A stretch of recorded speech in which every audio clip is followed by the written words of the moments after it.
Good afternoon and welcome to Lunchtime News. You're with me, Sarah Fonseca. But before we head into our stories, first we'll take a look at your headlines.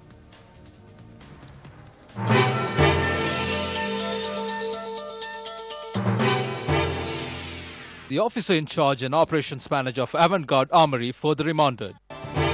Police Narcotics Bureau interrogates suspects arrested at BIA with 7 million rupees worth of drugs. Special committee appointed to explore possibilities of relaxing examinations for primary grades in schools. Iran vows to bring US to its knees as Washington continues to threaten allies into halting imports of Iranian oil.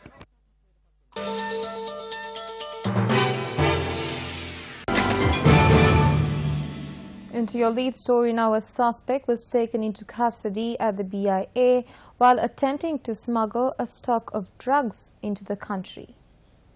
The Police Narcotics Bureau said that the suspect had arrived from Chennai, India. 322 grams of heroin, 52 grams of ice and 230 grams of hashish was found hidden in the suspect's bag worth 7 million. Further investigations are being conducted by the Police Narcotics Bureau. The Pulathisi Poson Udane program will be held at the Polonnaruwa Galvihare today as well.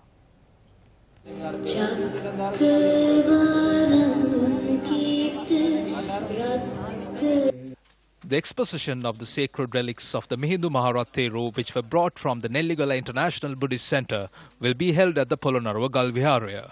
Meanwhile, several dansals will also be installed day and night for devotees arriving in Polonnaruwa. The Poson Festival will be held until the 30th of this month. Newsfirst are the media sponsors.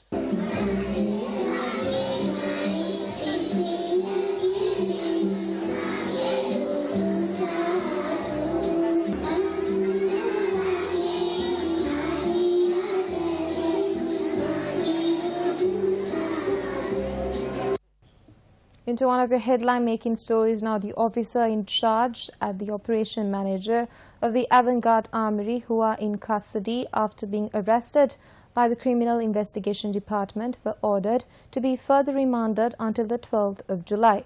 The order was issued by Chief Magistrate of Gaul A. Nishant Piris today. The suspects are Colonel Don Thomas Albert Vijay Tunga Tilakaratna, the officer in charge of the armory, and Major Sumudu Nilipul Costa, the operations manager. The magistrate informed the suspects cannot be granted bail from this court on charges filed against them, adding bail should be obtained from the High Court. With that, we move on to more local news. Minister Vijit Muni Soisa engaged in an inspection tour on the Double Dedication Economic Centre. During the inspection, the minister held discussions with traders at the centre.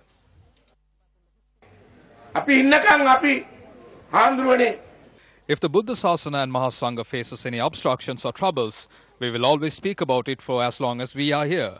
But the thing is, we cannot speak about these matters in public like you do, because it will eventually backfire at us. The opposition can say what they want to. If the Mahasangha and the Buddha Sasana as well as soldiers are not protected, we cannot remain in this government. If we speak logic, I was the Deputy Minister of Rehabilitation and Prison Reforms during the government of Mahinda Rajapaksa. This is not the time to talk what military and terrorists did at that time. The Poson Zone at the Tissa Maharama Vihari held under the patronage of Deputy Leader of the United National Party, Sajith Premadasa.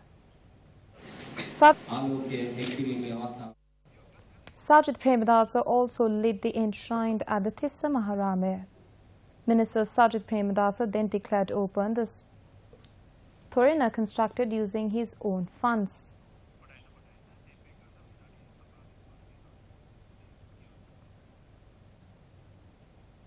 The Perihara was also held in line with the Tissa Maharama Poson Zone. The minister also kept the tin casket on the elephant.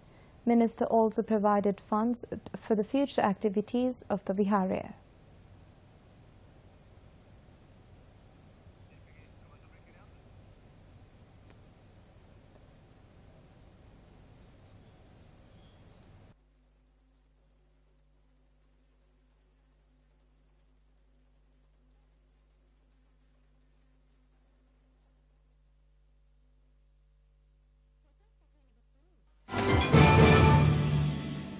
A special committee has been appointed to look into making exams easier in the primary grades of schools. The committee consists of 5 senior officials of the Department of Examination, 5 medical specialists and 2 senior officials of the Ministry of Education.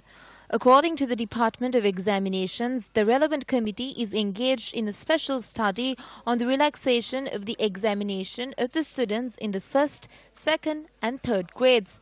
The purpose of this is to change the school exam system in a suitable way for children's mindset. The Department of Examination further stated that it will be sent to the Ministry of Education after receiving the recommendations of the committee. The Police Special Task Force and wildlife officials have launched a special search operation today to locate the Digadantu tusker, which was receiving treatment close to the Kalavavu Reserve.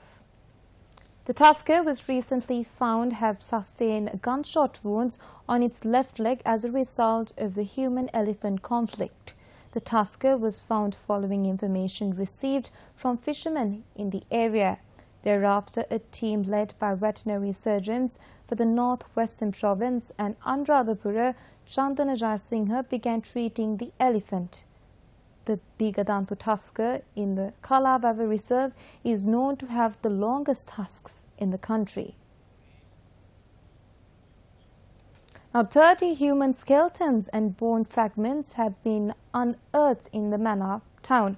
Professor of Archaeology at the Postgraduate Institute of Archaeology of the University of Kalaniya, Professor Raj Somadeva, said they cannot comment on the discovery yet. A bone fragment was discovered last year during a drilling operation for the construction of the Sathosa building in Mannar. The person who discovered the bone fragment had then lodged a complaint with the police. The construction of the building was suspended after police informed court of the findings of their investigations. Subsequently, a team of archaeologists and judicial medical officers began excavating the site after obtaining a court order from the Mannar Magistrate Court. It has been 22 days since the excavation began. 4 people were injured in a motor accident that occurred in Hirupokuna Hettipola on the Chilla-Kurunagala Road. Our correspondent said that a motorcycle travelling from Paduasnuara to Chillau had collided with an oncoming 3-wheeler. The driver of the motorcycle and the 3-wheeler driver has sustained injuries and were admitted to the Hettipola District Hospital.